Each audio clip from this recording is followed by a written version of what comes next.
Hi, my name is Ryan. My name is Samantha.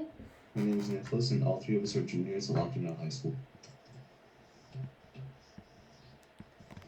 We propose a modified catalytic converter that will aim toward cutting down on sulfur oxide emissions and subsequently acid rain by forming and neutralizing sulfuric acid within the vehicle. Here we can see our latest version of our modified catalytic converter, which will be explained shortly. We primarily started with the question, how do we attack the issue of acid rain? Since we are unable to stop the creation of sulfuric acid from its natural component, the next best step is to control where it reacts. Sulfur dioxide is created during the combustion of gasoline and oxidized by the oxidation catalyst of the catalytic converter to form sulfur trioxide, which readily reacts with water to form sulfuric acid. Thus, our main goal is to force the sulfur trioxide to form sulfuric acid inside the car, where we can neutralize it into a harmless salt in water. Our first prototype did just that, working as a general concept to organize our thoughts. In the second prototype, we considered several base candidates that could be used to neutralize the acid, such as calcium hydroxide, magnesium hydroxide, aluminum hydroxide, and other options that were quickly dismissed. Through many iterations of prototypes, as seen on the slide, we tackled various problems such as an external water source, corrosiveness of acid, the best way of neutralizing the acid, and many more which are detailed in our written lab report. So, in our current prototype, exhaust gases flow through the catalytic converter and down the exhaust pipe to meet a radiator-esque cooling device. There are tubes flowing with coolant diverted from the engine's radiator, each featuring metal fins cooled by the coolant. The hot exhaust passes along the fins of the cooling device, which will absorb the exhaust heat. Thus, the coolant is warmed by the fins by conduction before it is pumped back to the engine's radiator to be cooled so that the cycle can repeat.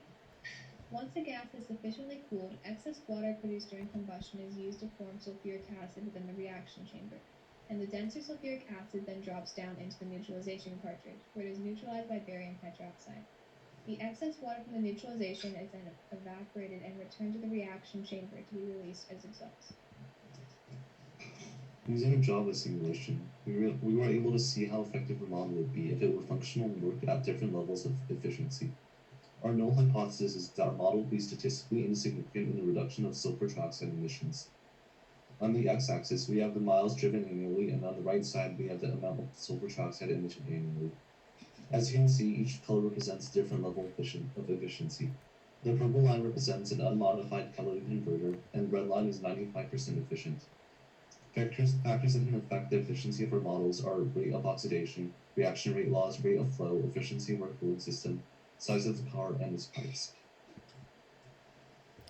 We believe that our proposed catalytic converter will be functional and will provide a viable solution as it is efficient, safe, maintainable, and utilizes already existing parts of a car.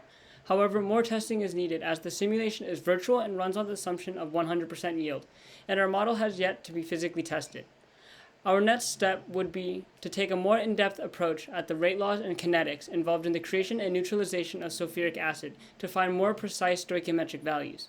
We will also look into the calculations of the cooling system, such as the rate of conduction, to gauge its effectiveness and determine if we will need another redesign. Of course, experimentally testing a tangible version of our model will be our next biggest step in the near future. Thank you.